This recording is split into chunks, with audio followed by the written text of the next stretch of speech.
ನಮಸ್ಕಾರ ಎಲ್ಲರಿಗೂ. Welcome to Likhitha's channel. ನಿನ್ನೆ ನನ್ನ ಮಗಳದು ಭರತನಾಟ್ಯದ್ದು ಜೂನಿಯರ್ ಎಕ್ಸಾಮ್ಗೆ ಆಲ್ ಟಿಕೆಟ್ ಇಶ್ಯೂ ಮಾಡ್ತಾಯಿದ್ರು. ನಾವು ಹೋಗಿದ್ವಿ, ಪೇರೆಂಟ್ಸ್ ಎಲ್ಲ ಬರಬೇಕಂತ ಹೇಳಿದರು. ನಾವು ಹೋಗಿ ಅಟೆಂಡ್ ಮಾಡಿದ್ವಿ. ಪೂಜೆ ಎಲ್ಲ ಮಾಡಿಬಿಟ್ಟು ಅವರು ಆಲ್ ಟಿಕೆಟ್ ಇಶ್ಯೂ ಮಾಡಿದ್ರೊಳಗೆ ಆ ಒಂದು ಸ್ವಲ್ಪ ವಿಡಿಯೋ ಕ್ಲಿಪ್ಪಿಂಗ್ಸ್ನ ನಾನು ನಿಮ್ಮ ಜೊತೆ ಶೇರ್ ಮಾಡ್ಕೋತಾ ಇದ್ದೀನಿ.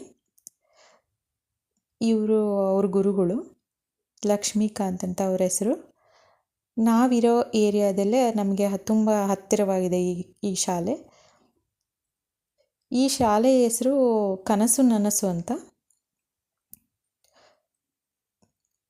ಎಲ್ಲ ಚೆನ್ನಾಗಿ ಪೂಜೆ ಎಲ್ಲ ಮಾಡಿಬಿಟ್ಟು ನೆನ್ನೆ ಎಲ್ಲ ಮಕ್ಕಳಿಗೂ ಯಾರ್ಯಾರು ಎಕ್ಸಾಮ್ ತಗೊಂಡಿದ್ದಾರೋ ಅವ್ರಿಗೆಲ್ಲ ಹಾಲ್ ಟಿಕೆಟ್ ಇಶ್ಯೂ ಮಾಡಿದರು. ತುಂಬ ಒಳ್ಳೆಯ ಗುರುಗಳು, ತುಂಬ ಚೆನ್ನಾಗಿ ಎಲ್ಲ ಮಕ್ಕಳಿಗೂ ಗೈಡ್ ಮಾಡಿದ್ದಾರೆ. ಅವಳು ಸುಮಾರು ಈಗ 8 ವರ್ಷ ಆಯಿತು ಅವಳು ಕಲಿಯೋಕ್ಕೆ ಶುರು ಮಾಡಿ. ಬಟ್ ದಿನಗಳು ಯಾವ ಥರ ಹೋಯ್ತು ಅಂತಲೇ ಗೊತ್ತಾಗಲಿಲ್ಲ. ನನಗೆ ತುಂಬ ಇಷ್ಟ ಭರತನಾಟ್ಯ. ನನಗೂ ಕಲಿಬೇಕಂತ ತುಂಬ ಆಸೆ ಇತ್ತು. ಬಟ್ ನಮಗೆ ಆಪರ್ಚುನಿಟಿ ತುಂಬ ಕಡಿಮೆ ಇತ್ತು. ಇವಾಗಿನ ಮಕ್ಕಳಿಗೆ ತುಂಬ ಆಪರ್ಚುನಿಟೀಸ್ ಇರ್ತವೆ, ಅದನ್ನು ಎಲ್ಲ ಉಪಯೋಗಿಸ್ಕೋಬೇಕು ಮಕ್ಕಳು. ಇವಾಗ ಒಂದು ಬೆಂಡೆಕಾಯಿ ಪಲ್ಯ ಮಾಡೋದು ಯಾವ ಥರ ಅಂತ ಹೇಳ್ಕೊಡ್ತೀನಿ. ಈ ಥರ ಬೆಂಡೆಕಾಯಿನ ನೀಟಾಗಿ ಕಟ್ ಮಾಡ್ಕೋಬೇಕು. ಹಿಂದಿನ ದಿನವೇ ತೊಳೆದ್ಬಿಟ್ಟು ಒಂದು ಬಟ್ಟೆಯಲ್ಲಿ ಹಾರಾಕಿದರೆ ಅದು ಲೋಳೆ ಬರಲ್ಲ ಜಾಸ್ತಿ ಕಟ್ ಮಾಡಿದಾಗ.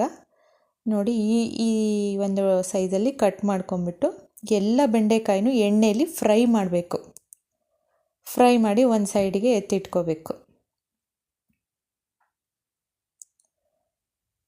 ಈ ಥರ ಎಲ್ಲದನ್ನು ಫ್ರೈ ಮಾಡಿ ಒಂದು ಪಾತ್ರೆಯಲ್ಲಿ ಎತ್ತಿಟ್ಕೋಬೇಕು ಸೈಡಲ್ಲಿ. ಇವಾಗ ಒಂದು ಸ್ವಲ್ಪ ಸಾಸಿವೆ,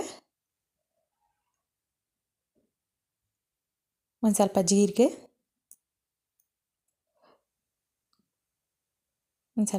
ಹಾಕಬೇಕು. ನೆಕ್ಸ್ಟು ಒಂದು ಸ್ವಲ್ಪ ಕಡಲೆಬೇಳೆ ಹಾಕಬೇಕು. ಕಡಲೆಬೇಳೆ ಹಾಕೋದ್ರಿಂದ ಟೇಸ್ಟ್ ಚೆನ್ನಾಗಿರುತ್ತೆ. ಮಧ್ಯ ಮಧ್ಯ ಕಡಲೆಬೇಳೆ ಸಿಗ್ತಾಯಿದ್ರೆ ಚೆನ್ನಾಗಿರುತ್ತೆ ಪಲ್ಯ.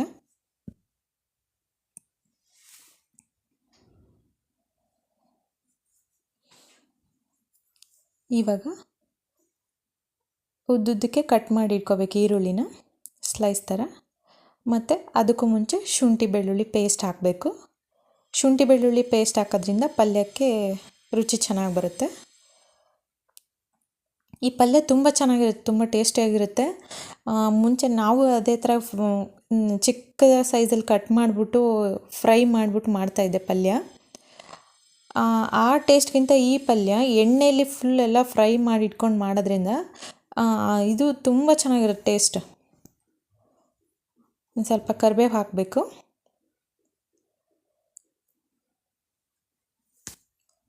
ನೀಟಾಗಿ ಎಲ್ಲದನ್ನು ಎಣ್ಣೆಯಲ್ಲಿ ಬಾಡಿಸ್ಬೇಕು. ಇವಾಗ ಈರುಳ್ಳಿ ಹಾಕಬೇಕು. ಈರುಳ್ಳಿ ನಾನು ಒಂದು ತೊಗೊಂಡಿದ್ದೀನಿ, ಒಂದು ಮೀಡಿಯಮ್ ಸೈಜಿಂದು. ನೀವು ಬೇಕಾದರೆ ಜಾಸ್ತಿ ಹಾಕ್ಕೊಳ್ಳಿ, ಈರುಳ್ಳಿ ಹಾಕಿದಷ್ಟು ಚೆನ್ನಾಗಿ ಬರುತ್ತೆ.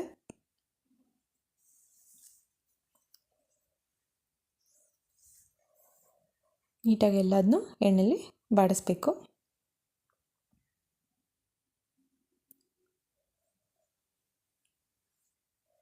ಇವಾಗ ಉಪ್ಪು ಹಾಕಬೇಕು. ಉಪ್ಪು ನೋಡಿ ನೋಡಿ ಹಾಕ್ಕೊಳ್ಳಿ.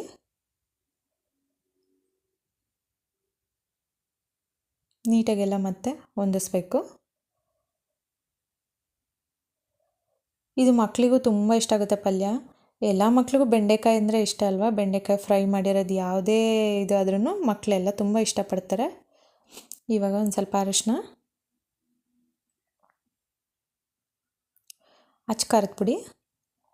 ಇದಕ್ಕೆ ಹಸಿಮೆಣ್ಸಿಕಾಯಿ ಹಾಕಲ್ಲ, ಅಚ್ಕಾರದ ಪುಡಿ ಹಾಕಬೇಕು ಪಲ್ಯಕ್ಕೆ, ಚೆನ್ನಾಗಿರುತ್ತೆ ಅವಾಗ ಟೇಸ್ಟ್.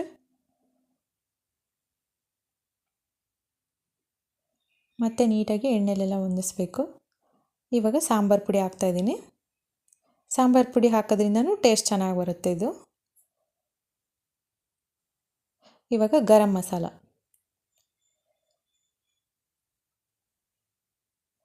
ಎಲ್ಲ ಒಂದೊಂದು ಟೀ ಸ್ಪೂನ್ ಹಾಕ್ಕೊಳ್ಳಿ. ಗರಂ ಮಸಾಲ ಎಲ್ಲ ಹಾಕ್ಬಿಟ್ಟು ನೀಟಾಗಿ ಮತ್ತೆ ಎಣ್ಣೆಲಿ ಫ್ರೈ ಮಾಡಿ. ಸ್ವಲ್ಪ ಎಣ್ಣೆ ಇದಕ್ಕೆ ಜಾಸ್ತಿನೇ ಹಾಕಬೇಕು, ಆವಾಗಲೇ ಪಲ್ಯ ರುಚಿಯಾಗಿ ಬರೋದು. ಇವಾಗ ಹುಣಸೆ ಹುಳಿ ಹಾಕ್ತಾಯಿದ್ದೀನಿ. ಗ್ಯಾಸನ್ನು ಸ್ವಲ್ಪ ಹೈ ಫ್ಲೇಮಲ್ಲೇ ಇಟ್ಕೊಳ್ಳಿ.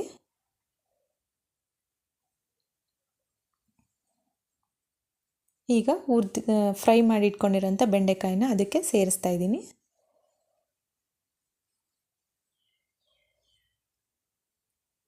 ಮತ್ತು ನೀಟಾಗಿ ಎಲ್ಲದನ್ನು ಹೊಂದಿಸ್ಕೋಬೇಕು.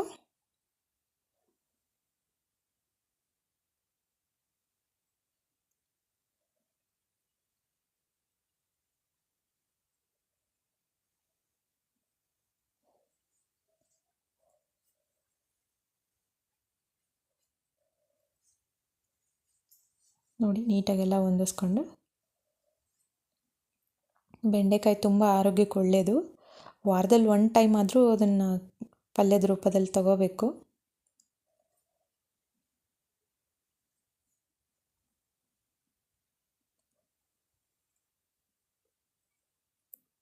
ನೋಡಿ ಈ ಥರ ಎಲ್ಲ ನೀಟಾಗಿ ಹೊಂದಿಸ್ಕೊಂಡು ಸ್ವಲ್ಪ ಕೊತ್ತಂಬರಿ ಸೊಪ್ಪು ಹಾಕಬೇಕು.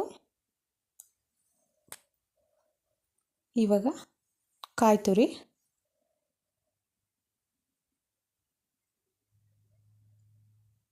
ಹಾಕಿದ ಮೇಲೂ ನೀಟಾಗಿ ಎಣ್ಣೆಲೆಲ್ಲ ಅದನ್ನು ನೀಟಾಗಿ ಹೊಂದಿಸ್ಬೇಕು ಎಲ್ಲ ಕಡೆಗೂ.